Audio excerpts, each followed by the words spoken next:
تمام تعریفات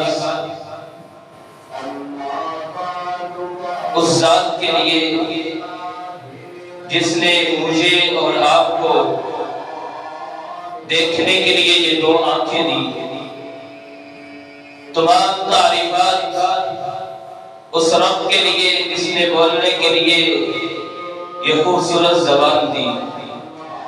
تمام تعریفات کے لائق وہی ذات ہے جس نے چلنے کے لیے ہمیں پاؤں دیا، اور تمام تعریفات سجدی بھی اس کو ہے جس نے سوچنے کے لیے مجھے اور آپ کو یہ دماغ دیا، مجھے اور آپ کو یہ دل دیا۔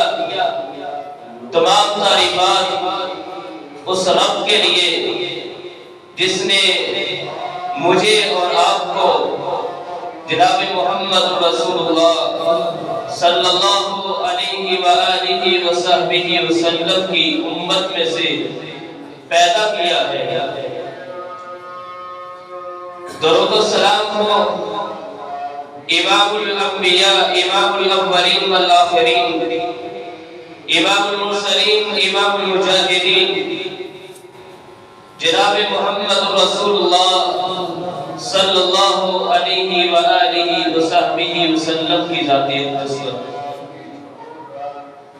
آج میں آپ کے سامنے دو پہلو بیان کروں گا، دو پہلوؤں کے اوپر روشنی ڈالوں گا۔ ایک وہ پہلو کہ جو میرا پیغمبر، میرا نبی آیا ہے، اس کے آنے کا مقصد کیا ہے، بنیادی مقصد۔ اور میرا پیغمبر آیا ہے، ہم لوگ اس کی امت میں سے ہیں، ہم اس کے آنے کی خوشی کیسے منائیں، آج ہم اس خوشی کا اظہار کیسے کریں۔ میرے محترم بھائیو، بڑی ہی عزت کے لائق میرے سفید اس بزرگوں، کائنات کا امام آیا، اس کے آنے کا ایک بنیادی مقصد جو سارے انبیاء کرتے آئے اور یہ سلسلہ چلتا آیا، میرے پیغمبر علیہ السلام آئے، ان کا بھی آنے کا بنیادی مقصد یہی تھا کہ لوگوں کا تزکیہ کیا جائے، لوگوں کے اخلاق کو درست کیا جائے۔ رب تعالیٰ کا قرآن ارشاد فرماتا ہے، کَمَا أَرْسَلْنَا فِيكُمْ رَسُولًا مِّنكُمْ يَتْلُو عَلَيْكُمْ آيَاتِنَا وَيُزَكِّيكُمْ وَيُعَلِّمُكُمُ الْكِتَابَ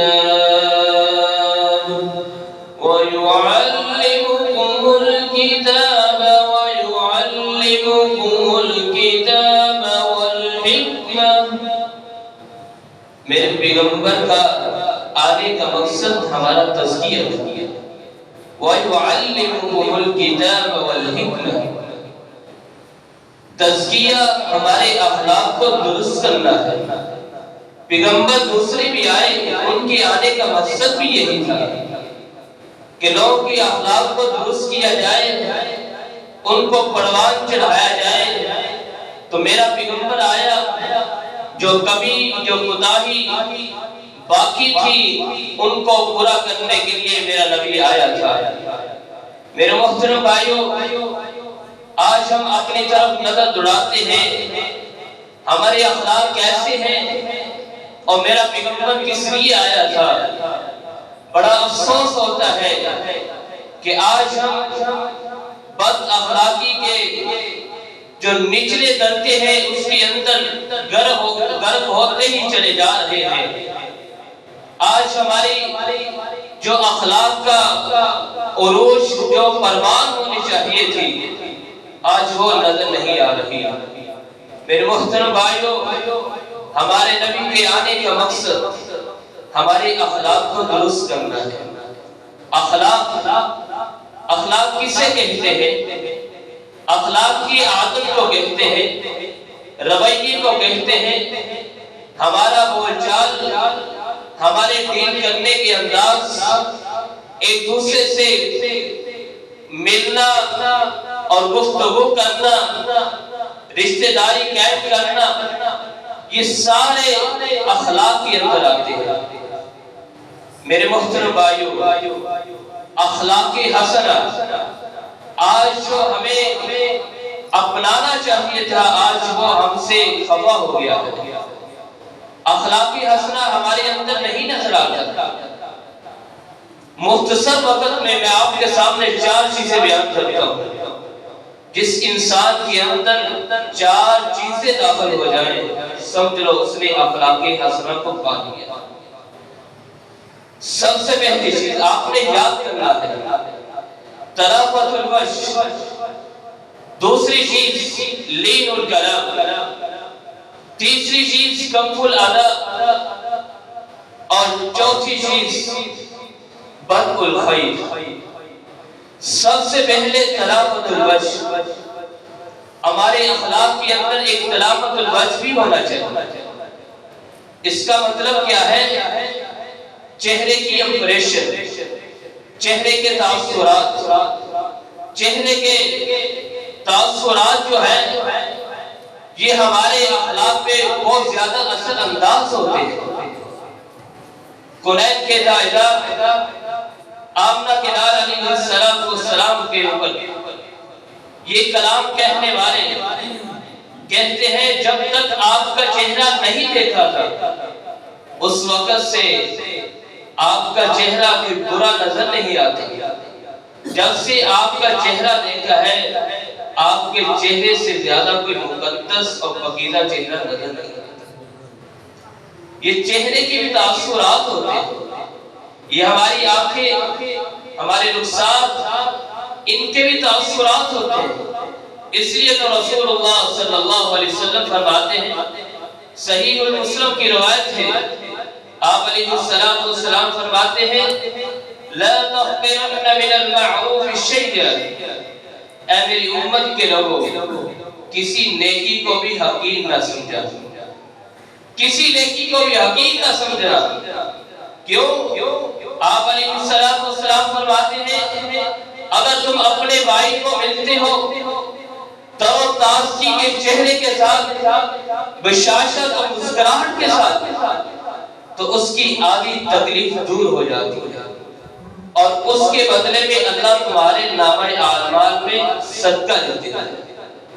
ایک مسکراہٹ ہے، آپ اپنے بھائی کو ملنے لگے، تبسم، مسکراہٹ، بشاشت اور تازگی کے چہرے کے ساتھ ملے تو اللہ تمہارے نامہ اعمال میں صدقہ دیتا ہے۔ اس لیے تو رسول اللہ صلی اللہ علیہ وسلم فرماتے ہیں، جب بھی تم اپنے بھائی کو ملو تو بشاشت کے ساتھ، تر و تازگی کے چہرے کے ساتھ ملو، اللہ تمہارے اعمال میں صدقے کا ایک نامہ اعمال میں صدقہ لکھ دے گا۔ اس لیے میرے محترم بھائیوں، سب سے پہلے ہمیں اپنے اخلاق کو درست کرنے کے لیے سب سے پہلے طرافت الوجہ کے اوپر عمل کرنا ہوگا۔ اپنے چہرے کی جو رونق ہے، بشاشت ہے، اس کو غصہ نہیں بلکہ اس کے اوپر مسکراہٹ لے کر آنی ہے۔ کوئی آپ کے پاس آئے زخم بھرا، تکلیفوں کا مارا، دکھوں کا مارا آئے، آپ اس کے سامنے مسکرا کر اور صحیح طریقے سے اس کو ملے، پورے توجہ کے ساتھ اس کی بات کو سماعت فرمائے، یقین مانیے وہ آدھی تکلیف آپ کی مسکراہٹ اور توجہ کی وجہ سے اس کی آدھی تکلیف ہی دور ہو جائے۔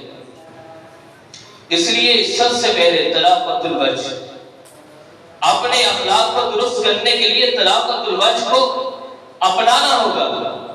دوسری چیز لین الکلام، اپنی گفتگو میں نرمی، محبت، حلاوت،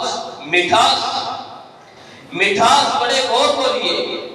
یہ ایک بول یہ رشتوں کو، قوم کو، گھروں کو، دوستی کو قائم کرتا ہے، اور ایک ہی بول ہوتا ہے جو کڑوا ہوتا ہے، جو رشتہ داریوں کو توڑ کے رکھ رکھ دیتا ہے، گھروں کو اجاڑ کے رکھ دیتا ہے۔ اس لیے رسول اللہ صلی اللہ علیہ وسلم نے فرمایا ہے اپنی گفتگو میں نرمی پیدا کیجیے، مٹھاس۔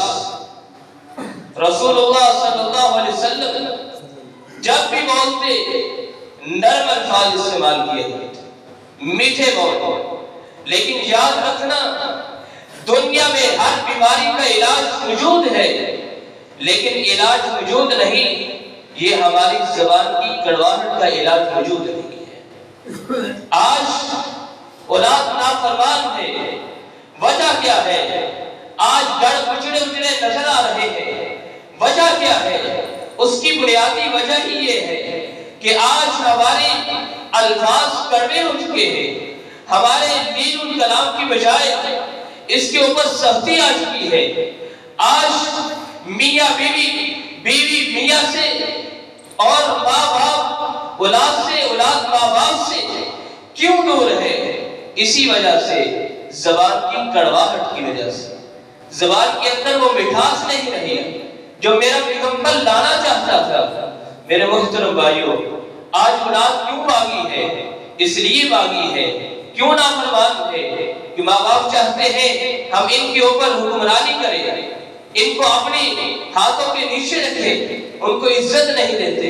اس لیے رسول اللہ صلی اللہ علیہ وسلم فرماتے ہیں اکرموا اولادکم، اپنی اولاد کو عزت دو۔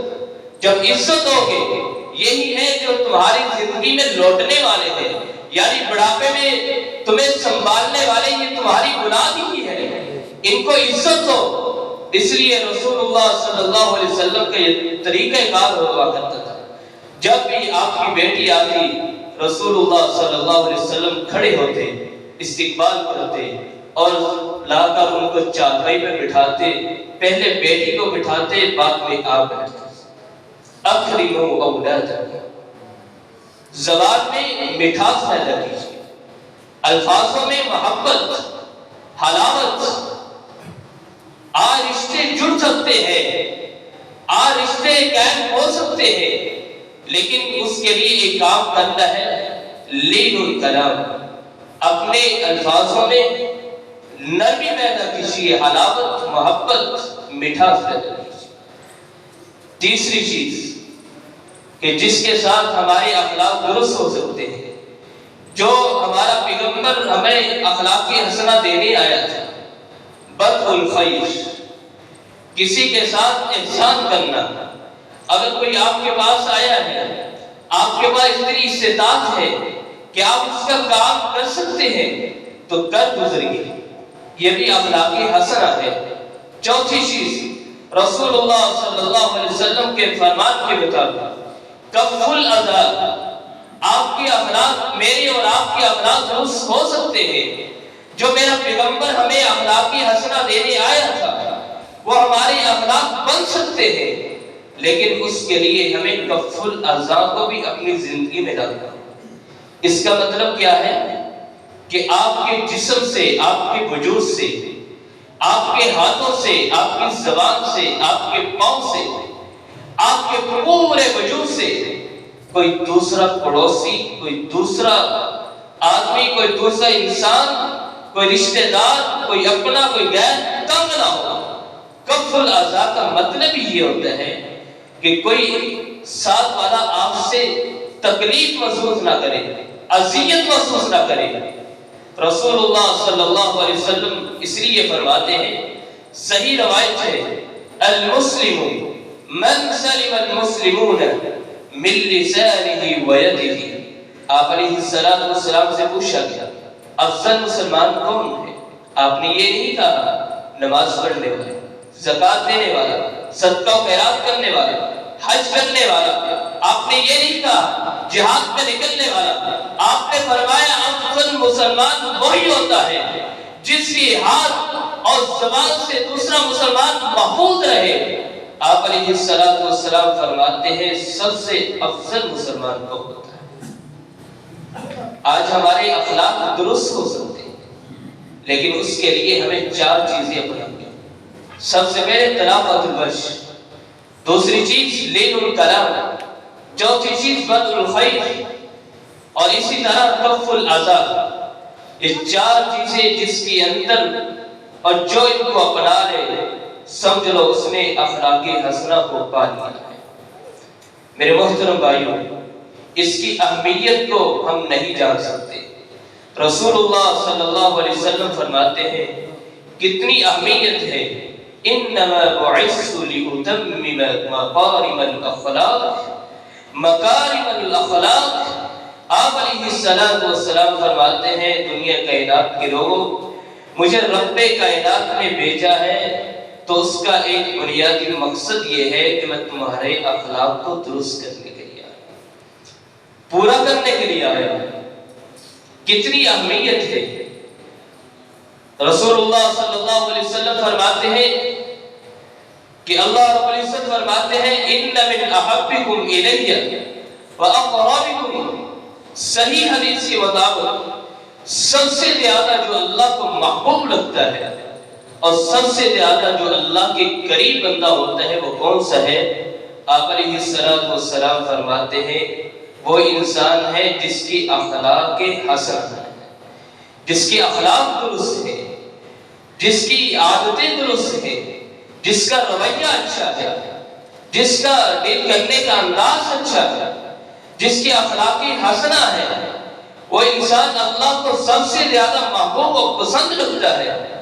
میرے محترم بھائیو، اس حدیث سے اندازہ لگاتے ہیں ہم کہ اللہ کیسے محبت کرتے ہیں، اللہ کے محبت کرنے کا انداز کیسا ہے۔ صحیح حدیث کے مطابق جب اللہ رب العزت کسی انسان سے محبت کرتے ہیں، ناتا جبریل کو بلاتے ہیں، جبریل آتے ہیں، رب جلیل ان کو حکم دیتے ہیں کہ فلاں بندے سے میں محبت کرتا ہوں، فَأَحِبُّ، تم بھی اس سے محبت کرو۔ جبریل علیہ السلام محبت کرتے ہیں، پھر يُنَادِي فِي السَّمَاءِ، آسمان کے فرشتوں کے پاس آیا، پہلے دوسرے تیسرے چوتھے پانچویں چھٹے ساتویں سارے فرشتوں کے پاس آ کر کیا کہتے ہیں کہ ان اللہ یحب فلانا فاحبہ، فلاں بندے سے اللہ محبت کرتے ہیں اور میں بھی محبت کرتا ہوں۔ میں تمہیں حکم دیتا ہوں تم فرشتوں تم اس بندے سے بھی محبت کرو، فاحبہ، تم بھی محبت کرو، اور فرشتے بھی محبت کرتے ہیں۔ یہی پہ بس نہیں بلکہ کیا ہوتا ہے، ثم یوضع له القبول فی الارض، وہ فرشتے پھر زمین پہ اترتے ہیں۔ وہی پہ بس نہیں، وہ فرشتے زمین پر اترتے ہیں اور زمین پر اتر کر کیا کرتے ہیں، لوگوں کے دلوں کے اندر اس کی محبت ڈالنا شروع کر دیتے ہیں۔ لوگوں کے دلوں کے اندر محبت ڈالتے ہیں، لوگ بھی اس سے محبت کرتے ہیں۔ وجہ کیا ہے، سبب کیا چیز بنتی ہے کہ جس کی اخلاق اچھے ہوتے ہیں اس کے ساتھ پھر اللہ بھی محبت کرتے ہیں، فرشتے بھی محبت کرتے ہیں اور دنیا والے بھی محبت کرنے لگ جاتے ہیں۔ اخلاق حسنہ اس کی اہمیت یہ ہے، لیکن رسول اللہ صلی اللہ علیہ وسلم کے فرمان کے مطابق اس کا فائدہ کیا ہے؟ سب سے پہلا فائدہ کل قیامت کے دن رسول اللہ صلی اللہ علیہ وسلم فرماتے ہیں سب سے زیادہ جو میرے قریب ہوگا وہ میرا بندہ، وہ میرا امتی ہوگا جس کی اخلاق درست ہوں گے، جس کی اخلاق اچھی ہوں گے، جس کی عادتیں اچھی ہوں گی۔ وَأَقْرَبِكُمْ وَأَحَبِّكُمْ، میں اس سے زیادہ پسند کرتا ہوں اور میرے زیادہ قریبی وہی شخص ہوگا۔ اور اسی کے مطابق رسول اللہ صلی اللہ علیہ وسلم فرماتے ہیں کل قیامت کے دن جب ترازو لگے گا، لوگوں کے اعمال کو تولا جائے گا۔ بعض احادیث کے مطابق انسانوں کو بھی تولا جائے گا، اعمال بھی تولے جائیں گے۔ جب اعمال تولے جائیں گے، آپ علیہ السلام فرماتے ہیں، ابو داؤد کی حدیث ہے، ما من شیء فی المیزان من حسن الخلق، میزان کے اندر ہر عمل کا اجر موجود ہوگا لیکن جو اجر حسن اخلاق کی وجہ سے ہوگا سارے عمل ہلکے ہو جائیں گے، جو حسن اخلاق ہے یہ باری پڑ جائے گا۔ ما من شيء في الميزان من حسن الخلق، ابو داؤد کی صحیح حدیث ہے، اور اسی کے اوپر رب تعالیٰ کا قرآن بھی ارشاد فرماتا ہے، فَأَمَّا مَن ثَقُلَتْ مَوَازِينُهُ فَهُوَ فِي عِيشَةٍ رَاضِيَةٍ وَأَمَّا مَنْ خَفَّتْ مَوَازِينُهُ فَأُمُّهُ هَاوِيَةٌ فَأَمَّا مَنْ ثَقُلَتْ مَوَازِينُهُ، کل قیامت کے دن سب سے زیادہ جس چیز کا وزن ہوگا، رب تعالیٰ کا قرآن یہ کہتا ہے کہ وہ انسان ہوگا جس کی اخلاق درست ہوں، ویسے اخلاق ہوں گے جیسا میرا نبی بنانا چاہتا تھا، اس طرح کے اخلاق ہوں گے تو سب سے زیادہ اس کا میزان اور وزن باری ہو جائے گا۔ اور پھر اسی سے پتہ چلتا ہے وَأَمَّا مَنْ خَفَّتْ مَوَازِينُهُ فَأُمُّهُ هَاوِيَةٌ، اور جس کی اخلاق برے ہوں گے، کائنات والے بھی اس سے تنگ ہے، تو رسول اللہ صلی اللہ علیہ وسلم کے فرمان بھی ہم نے سنا، اور قرآن بھی یہ کہتا ہے فَأُمُّهُ هَاوِيَةٌ، کل قیامت کے دن ہم اس کو ہاویہ میں ڈالتے ہیں، یعنی جہنم کے اس کو اندر بھیج دیں گے۔ اسی سے پتہ چلتا ہے کل قیامت کے دن جنت اور جہنم کا فیصلہ بھی اخلاق کے اوپر ہوگا، اخلاق کے اوپر ہوگا۔ اکثر الناس یدخل الجنہ، کل قیامت کے دن افضل اور جنت میں داخل ہی اسی وجہ سے ہوگے کہ ان کی اخلاق درست ہوں گے، اور اکثر لوگ جہنم کے اندر اسی وجہ سے جائیں گے ان کی اخلاق برے ہوں گے، ان کی اخلاق برے ہوں گے۔ کل قیامت کے دن رسول اللہ صلی اللہ علیہ وسلم فرماتے ہیں جس کی اخلاق درست ہوں گے کل قیامت کے دن اس کو جنت میں داخلہ دیا جائے گا، اور جس کی اخلاق برے ہوں گے کل قیامت کے دن اس کو جہنم کا داخلہ دیا جائے گا۔ میرے محترم بھائیوں، بزرگوں، آج خال آپ کو ملیں گے، کروڑوں مل جائیں گے نمازی، حج کرنے والے کروڑوں مل جائیں گے، صدقہ و خیرات کرنے والے کروڑوں مل جائیں گے، لیکن نہیں ملیں گے آپ کو اخلاق والے نہیں ملیں گے۔ آج ہمارے اندر سے اخلاق ختم ہو چکا ہے، وہ اخلاق جو ہمارا پیغمبر ہمیں پروان چڑھانا چاہتا تھا، جو ہمیں دینے کے لیے آیا تھا، جو مکمل کرنے کے لیے آیا تھا، ہم نے اس کو پیچھے چھوڑا، نمازیں شروع کی، حج کیے، لیکن ہماری زبان اور ہمارے ہاتھ سے دوسرے مسلمان پریشان ہیں، ہم کہتے ہیں ہم صحیح کر رہے ہیں، جبکہ رسول اللہ صلی اللہ علیہ وسلم فرماتے ہیں نمازیں جتنی بھی ہو، حج و زکات دے دو، لیکن کل قیامت کے دن تمہارے اخلاق درست نہیں تو تمہیں جنت میں نہیں داخل کیا جائے گا، تمہیں جہنم کے اندر داخل کیا جائے گا۔ اس لیے رسول اللہ صلی اللہ علیہ وسلم اپنے صحابی رسول کو وصیت کرتے ہیں، اے میرے صحابی، اخلاق کو اپنانا، جب تم اخلاق کو اپناؤ گے تو اللہ تمہاری کمزوریوں کو ختم کر دیں گے، یعنی تمہاری غلطیوں کو ختم کر کے ان کو نیکیوں میں تبدیل کر دیں گے۔ اس لیے میرے محترم بھائیوں، ہمیں آج اخلاق اپنانے کی ضرورت ہے، بہت زیادہ ضرورت ہے، اور اتنی ضرورت ہے کہ ہم سوچ نہیں سکتے۔ آج ہمارے اخلاق بہت برے ہو چکے ہیں، الفاظوں میں کرواہٹ ہے، آج رشتے ٹوٹ رہے ہیں، وجہ ہی یہ ہے ہمارے اندر سے اخلاق بالکل وہ رہی نہیں جو میرا پیغمبر دینے کے لیے آیا تھا۔ وَإِنَّكَ لَعَلَىٰ خُلُقٍ عَظِيمٍ، آپ علیہ السلام خلق عظیم ہے، کہ رب کا قرآن کہتا ہے کہ نبی علیہ السلام کو دکھ دینے والے، تکلیفیں دینے والے، آپ علیہ السلام پر پتھر پھینکنے والے، لیکن رب تعالیٰ فرماتے ہیں میرے پیغمبر آپ پریشان نہیں ہونا، وَإِنَّكَ لَعَلَىٰ خُلُقٍ عَظِيمٍ، آپ جیسا اخلاق ہم نے کسی کو دیا ہی نہیں ہے، آپ خلق عظیم کے مالک ہیں، آپ کو بہت بڑی چیز ملی ہے۔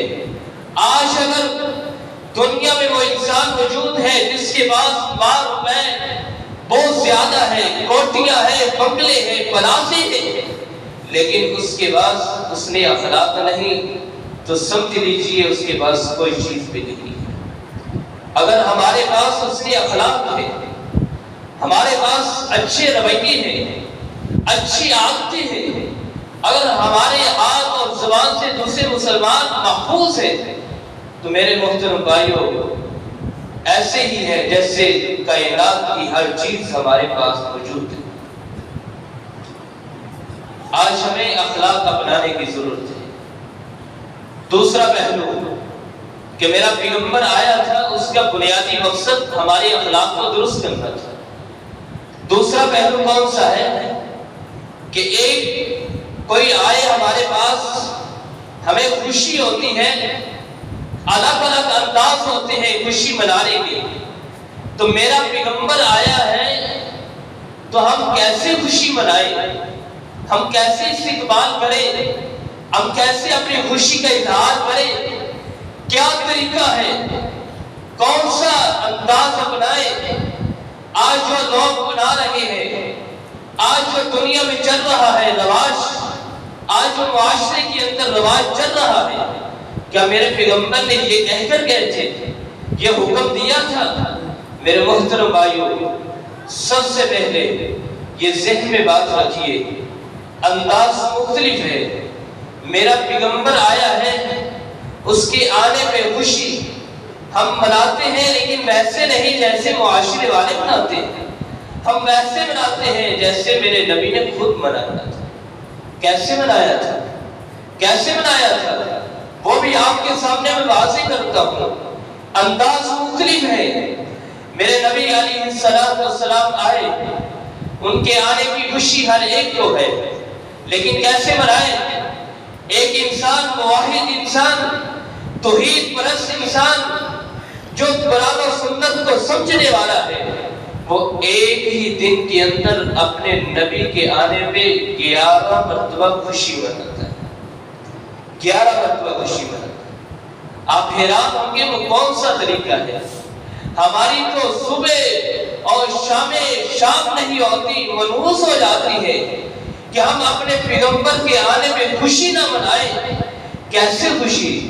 جب انسان صبح کرتا ہے اور طلوع آفتاب سے پہلے، سورج نکلنے سے پہلے، جب وہ کہتے ہیں رضیت باللہ ربا وبالاسلام دینا وبمحمد صلی اللہ علیہ وسلم نبیا، 3 مرتبہ کہتا ہے۔ کیا کہتا ہے؟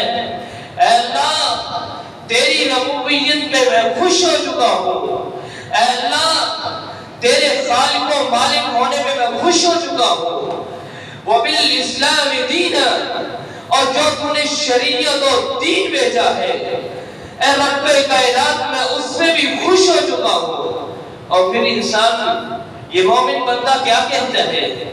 وَبِمُحَمَّدٍ صلی اللہ علیہ وسلم نبیّا، اے اللہ جو تو نے نبی بھیجا ہے اس کے آنے پہ اور اس کی رسالت پہ بھی میں خوش ہو چکا ہوں۔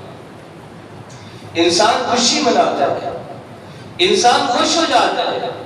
یہ انداز، یہ طریقہ میرے محترم بھائیوں، یہ میرے پیغمبر کا طریقہ تھا۔ یہ کن کا طریقہ تھا؟ صحابہ کرام کا طریقہ، یہ تابعین کا طریقہ، تبع تابعین کا، ائمہ کا طریقہ۔ یہ انداز ائمہ کا تھا، صحابہ کرام کا تھا۔ یہ ڈول بجانا، جھڑیے لگانا اور اسی طرح ناچنا اور یہ سارے تماشے کرنا، میرے محترم بھائیوں غور کیجئے، نہ تو یہ میرے پیغمبر نے حکم دیا ہے، نہ ہی میرے صحابہ نے کیا ہے۔ نہ تابعین نے کیا ہے، نہ ائمہ نے کہا ہے، یہ انداز کہیں بھی نہیں ملے گا۔ قرآن موجود ہے، حدیث بھی موجود ہے، لیکن جو اس انداز میں خوشی مناتا ہے، رضیت باللہ ربا وبالاسلام دینا وبمحمد صلی اللہ علیہ وسلم نبیا، اس کو کیا ملتا ہے؟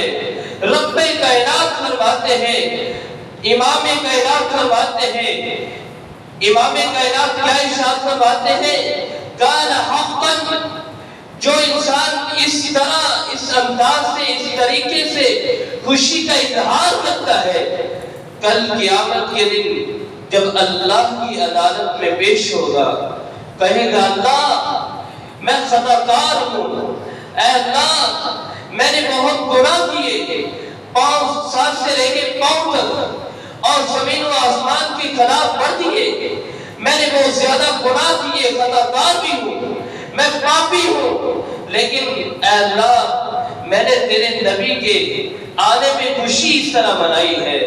رسول اللہ صلی اللہ علیہ وسلم فرماتے ہیں این یرضیہ، کل قیامت کے دن اللہ فرمائیں گے اے میرے بندے جو تو آج مانگے گا مانگتا جا، میں رب تجھے دیتا چلا جاؤں۔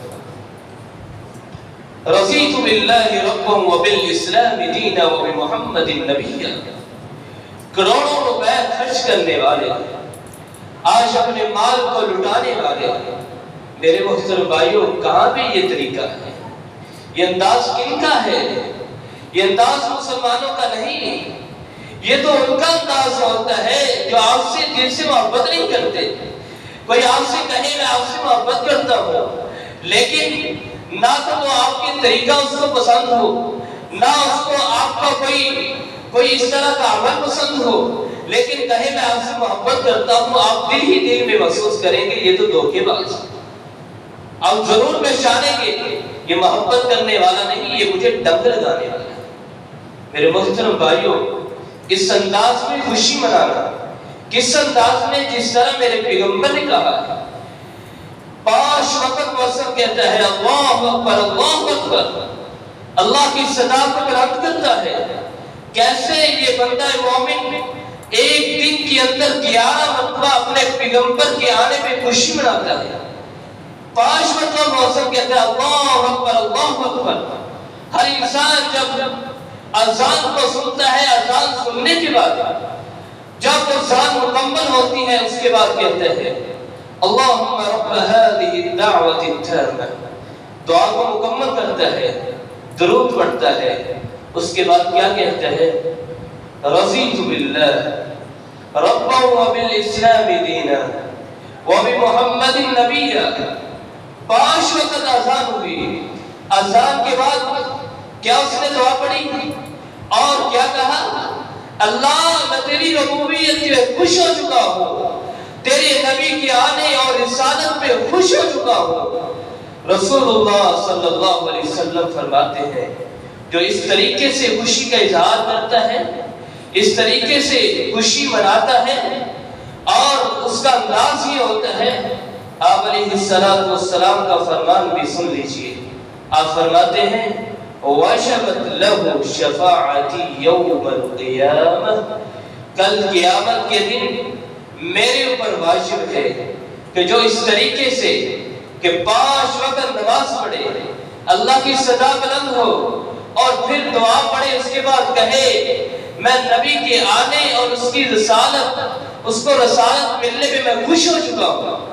پیغمبر اسلام فرماتے ہیں میرے اوپر لازم ہے میں اللہ سے فرماؤں گا اے اللہ میرے اوپر واجب ہے، میں شفاعت کرتا ہوں کہ اس میرے امتی کو میرے ساتھ جنت میں داخل کروا، اپنے ساتھ جنت میں لے کر جائیں۔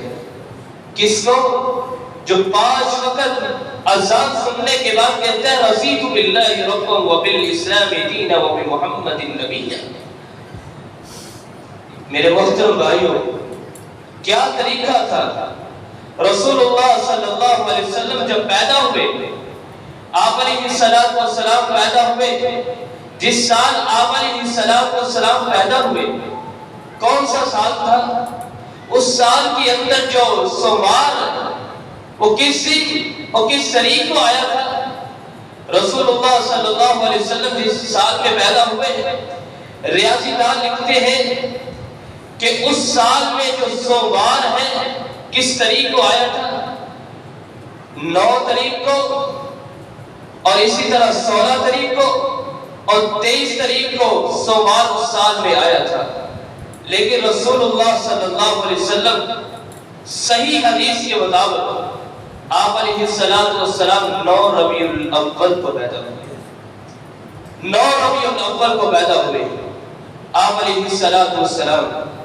آج میرے محترم بھائیوں، ہم نے کسی سے لڑائی نہیں کرنی، جھگڑا نہیں، بحث و مباحثہ نہیں، بلکہ جو اس طرح کا کام کرے، کروڑوں روپے لوگ خرچ کرتے ہیں، اور ان سے آپ پوچھئے، سوال کیجئے، کیا جو آپ اللہ کے نبی علیہ السلام کے پیدائش کے دن 12 ربیع الاول کو تو آپ پیدا ہی ہوئے، 9 ربیع الاول کو آپ پیدا ہوئے تھے، تو میرے محترم بھائیو، چلو تم جس طریقے کو اپناتے ہو، جو انداز ہے تمہارا محبت کا، خوشی کا، کیا یہ نیکی ہے یا برائی ہے؟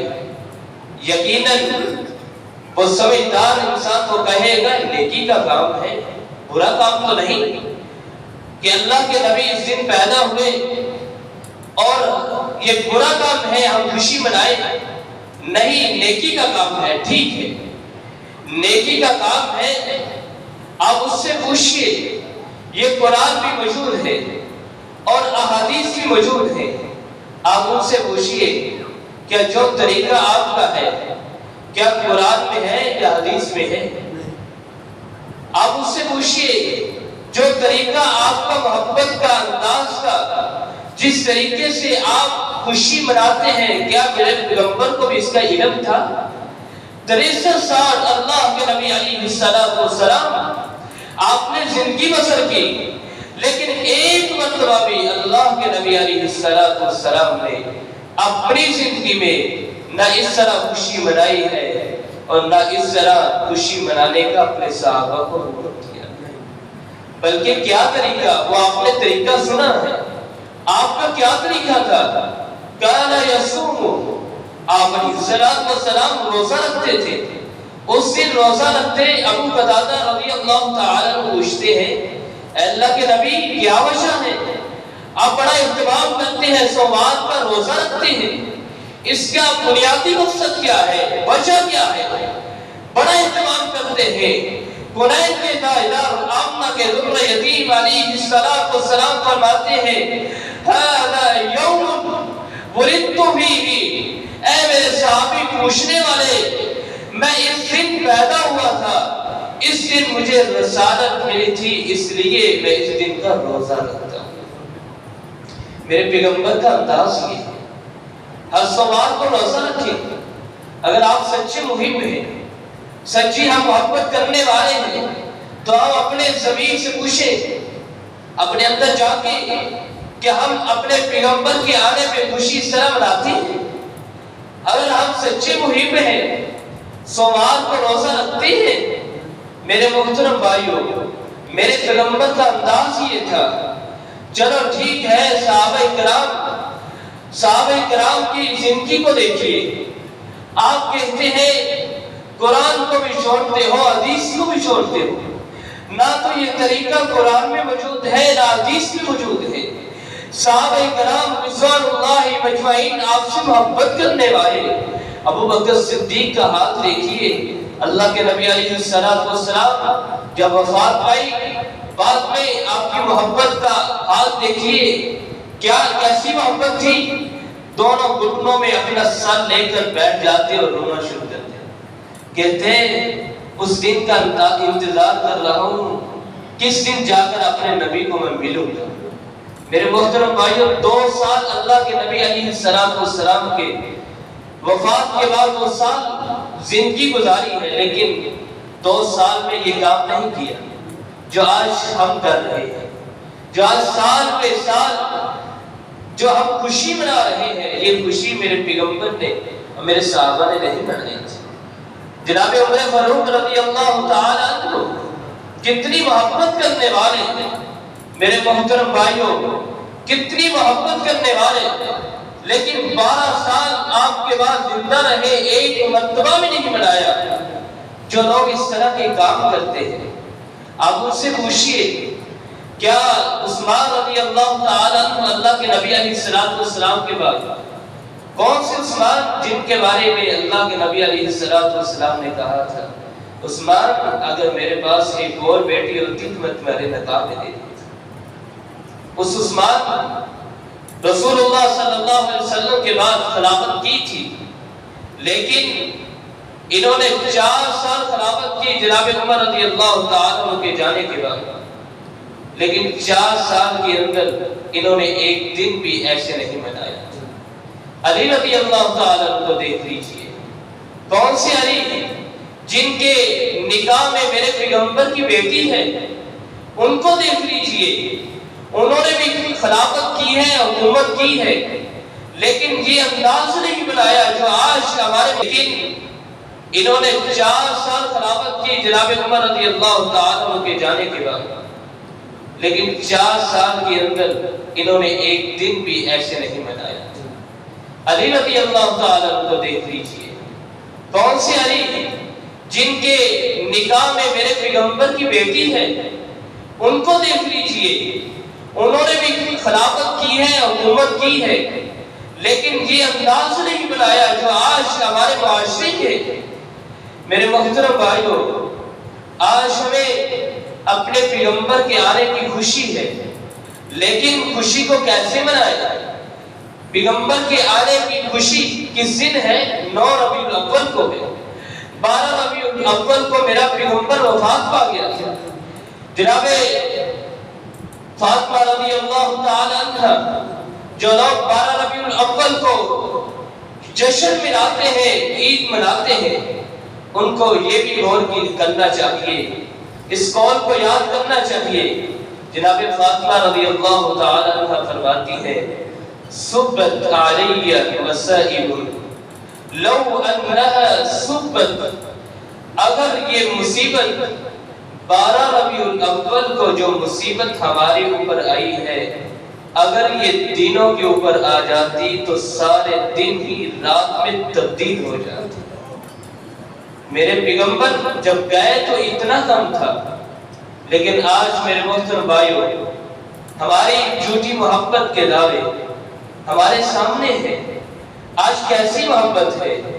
میرے پیغمبر نے سنت کو کہا، سنت کو پسند کیا، ہم نے سنت کو اتار کر ہم نے کہا ہم تو آپ سے محبت کرتے ہیں۔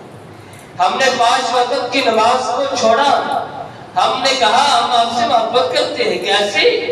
جنڈیاں لگا کر اور اسی طرح طبلے بجا کر اور سرنگیاں بجا کر، ڈول بجا کر ہم آپ سے محبت کرتے ہیں۔ کل قیامت کے دن یہ بھی لوگ آئیں گے، رسول اللہ صلی اللہ علیہ وسلم فرماتے ہیں کل قیامت کے دن جب اللہ کے نبی شفاعت کر رہے ہوں گے، جو لوگ اس طرح خوشی مناتے ہوں گے جس طرح میرے پیغمبر نے حکم دیا، جس طرح میرا پیغمبر خود جس دن پیدا ہوا خوشی مناتا رہا، اس طرح ہم خوشی منائیں گے۔